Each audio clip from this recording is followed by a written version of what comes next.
So what's up sa inyo mga kaibigan, and again, nandito na naman si DJ May para sa isang panibagong vlog.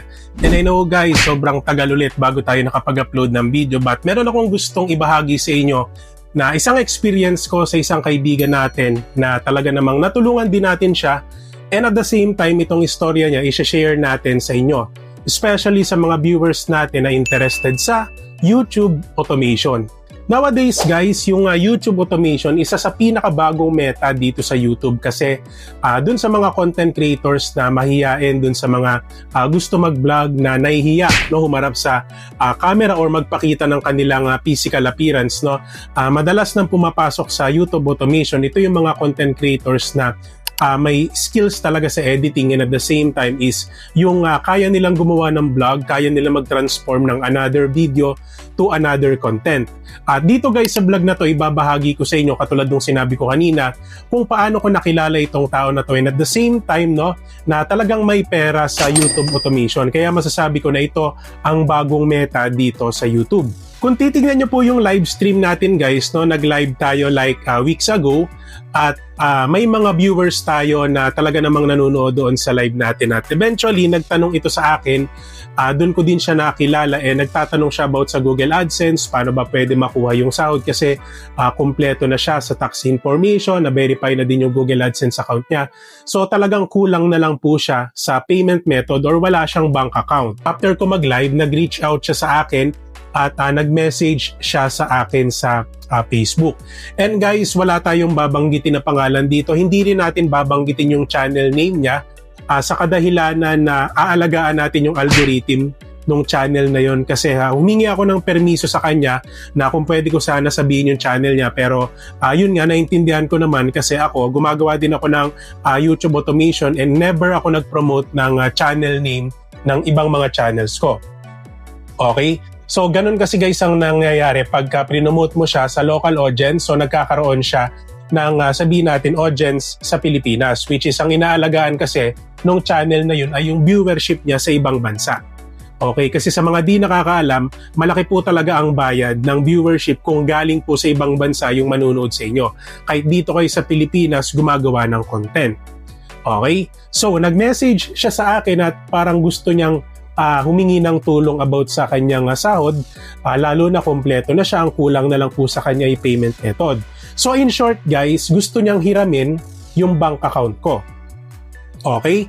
So sa pagkakataon na to guys, parang nag-take siya ng risk kasi hindi ko naman siya kilala personally.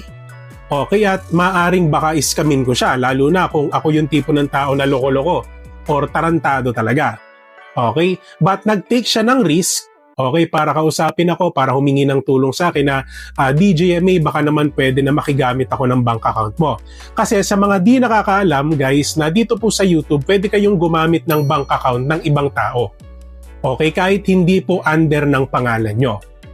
Okay, so ganun po siya. Like for example, kompleto ka na sa lahat, verify na yung AdSense mo, nakapagpasa ka na ng tax information, talagang ang kulang na lang sa'yo yung payment method, kaya hindi mapadala ng AdSense yung sahod mo. So pwede po kayong gumamit ng bank account ng mga tao na kakilala nyo. And I suggest guys, kung kayo po ay yun na lang ang kulang nyo at hindi kayo makapag-asikaso ng bank accounts or ayaw nyo naman ng cheque, I suggest na dun kayo humiram sa mga kakilala nyo talaga, dun sa mapagkakatiwalaan nyo po. So yun na nga guys, no, pinahiram ko siya nung bank account natin, no. So dahil ako naman guys, wala namang magiging epekto sa akin yun, lalo na wala naman akong ibibigay na private information sa kanya.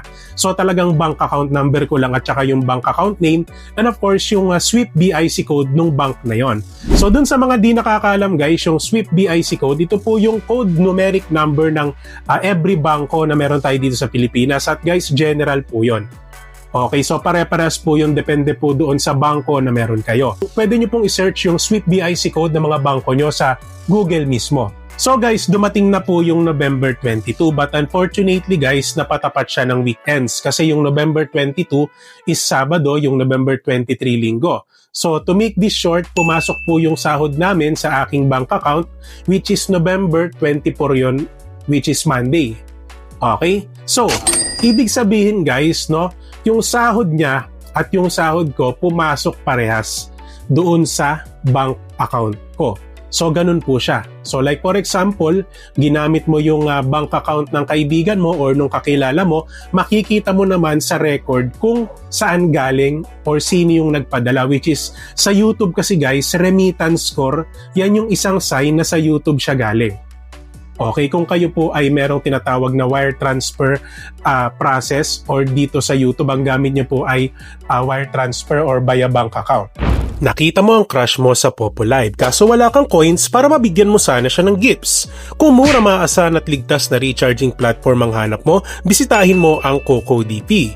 Dito sa CocoDP may mga exclusive discount sila sa $1 plus packages na bibilin mo, especially kung gagamitin mo ang link natin na nasa comment section. Huwag mo rin kalimutan na mag-login sa CocoDP para magamit mong exclusive discount vouchers just for you.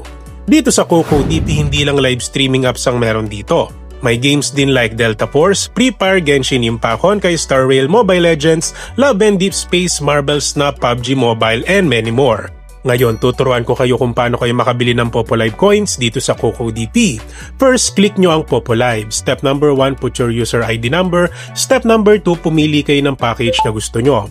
Step number 3, choose your payment method at kung gusto nyo makuha ang maximum 2% discount ng CocoDP, choose Cocoin payment method. Step number 4, ilagay nyo ang inyong email address at ang final step, click buy now.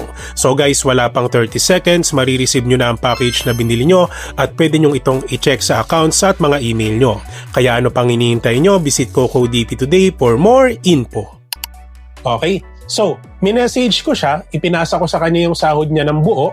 Okay, ipinasa ko sa kanya via Gcash at tuwan-tuwa naman siya kasi kahit papano is talagang sulit yung grind niya doon sa kanyang channel na all about YouTube automation. So biro nyo guys, first time niyang sumahod dito sa YouTube at I think unang buwan pa lang niya dito sa YouTube na nag-grind, pero yung unang sahod na nakuha niya is almost umabot na po ng 89,500 pesos. So kung iisipin nyo guys, sobrang laki nun bilang isa sa mga baguhan na sumahod ka dito sa YouTube.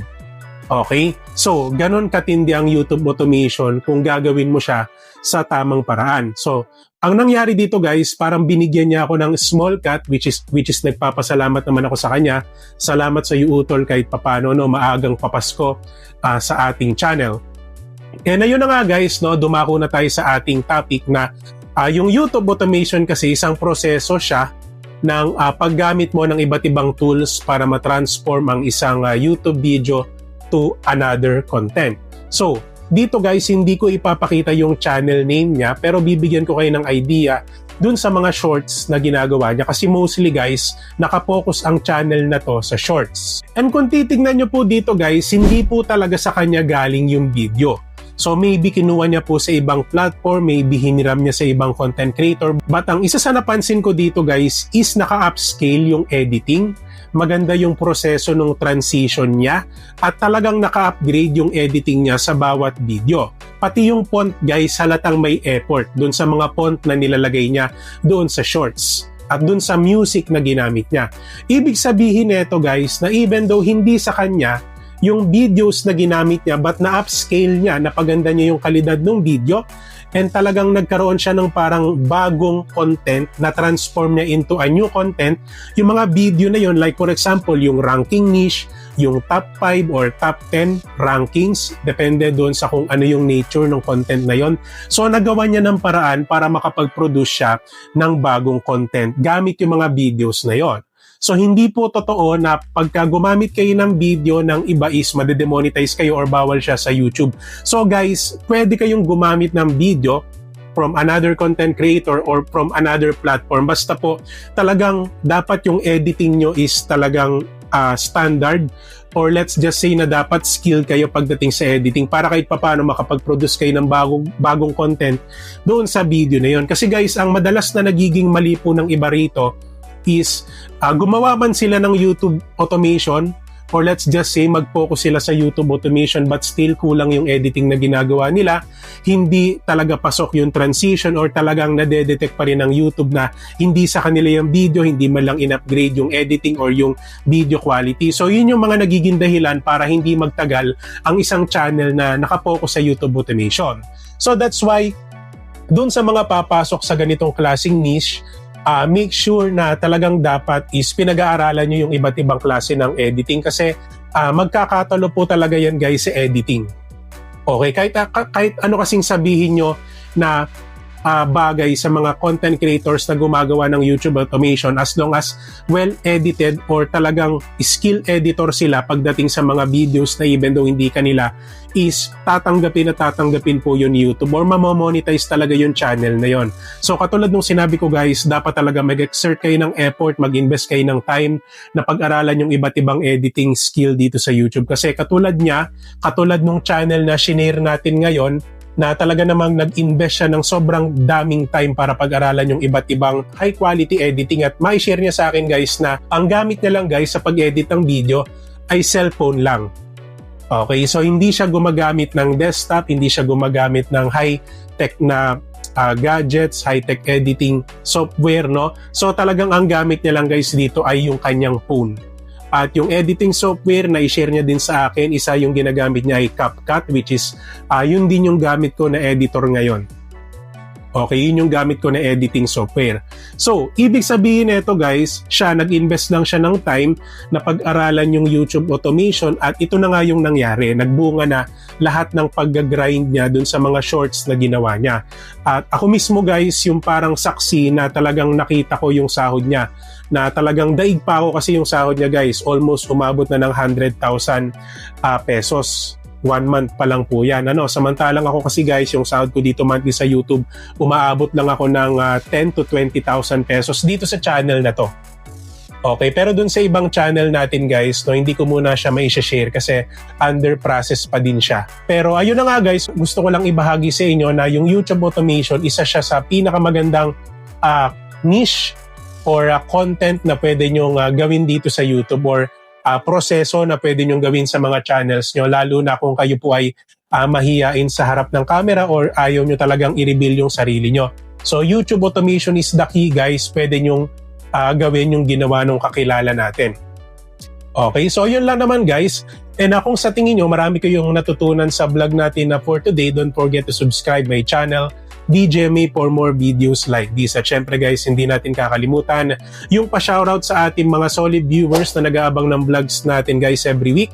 Mega love shoutout po sa inyo at guys, hindi rin natin kakalimutan yung ating mga exclusive members na nagpa-member last week and this week guys. Ayan, so mega love shoutout po pala sa inyong lahat at bilang perks, ipineplex po natin sila every end of our video at meron po silang tinatawag na monthly community post na once a month ipinopost po natin sila sa ating community para po mas makilala po sila ng ating mga viewers. And kung sa tingin nyo guys, medyo nabitin kayo sa vlog natin for today o medyo nabitin kayo sa ating pag-share ng mga story about sa mga content creators na nakikilala natin, you can also watch our videos na about YouTube tips and of course meron tayong DJMA YouTube tips playlist na for sure makakatulong po sa inyo bilang isang baguhan na content creator dito sa YouTube. So yun lang naman guys, maraming salamat sa panonood and God bless po sa ating lahat.